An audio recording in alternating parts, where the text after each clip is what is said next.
Hey, sweetheart. I'm just finishing taking down my tree.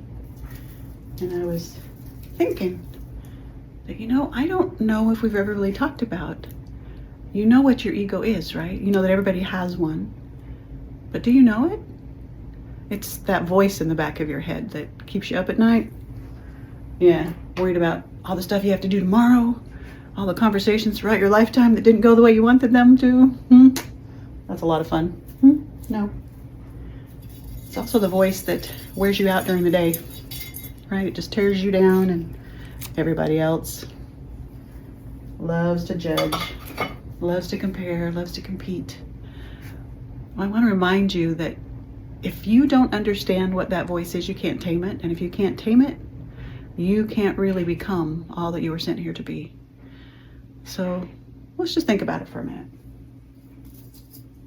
That ego voice, it has some cues. And over 25 years of coaching, I've learned to recognize it in myself and in others. And the first one is it talks to you in the third person, right? It'll say, "Why did you do that?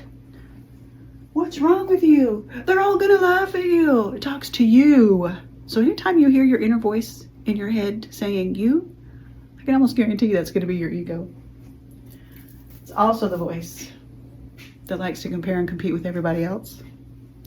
That's no fun because it likes to shame you and it likes to judge other people. Where does that lead you, right? Where does that take you?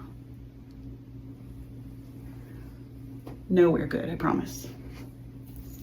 But if we start to understand that our ego voice is kind of like the Christmas tree, right? Every ornament has a story. And my ornaments are going to be very different from yours. And you might not like this country eclectic ornamented tree, but it means the world to me. Because every one of these ornaments means something special. This one represents our son who died in 2006. Always goes at the top of the tree. I like to feel like he's with us during the holidays. And this one was from the December that my daddy died. Yeah, that was a rough year. But I want to honor him. And it gives me a chance to think about him every year. But the thing about our Christmas trees and about our ego is they're temporary, They aren't going to last forever. What do you think? Should I do that next year?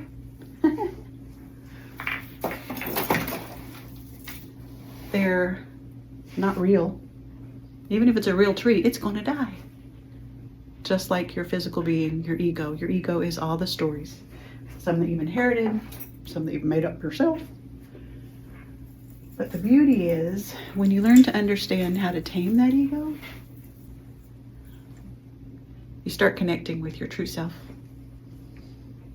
And more importantly, you start connecting with the heavenly realm.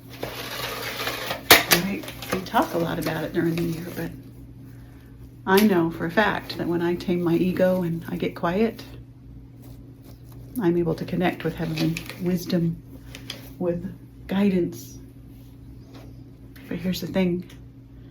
There's another voice inside of you, behind that ego voice, and that is the voice of spirit. That is the voice of the God within you. The voice that knows beginning and end. It knows every dream it has for you. Oh, sweetheart. Until we learn to recognize what is the ego and tame it, we can't tune into that place of peace and harmony and direction and clarity. That's why I suggest that everybody spend some time every day in quiet. Just, meditating. Having a little sip of something maybe. I always do a brain dump because that gets my ego to be quiet faster. But then to just listen.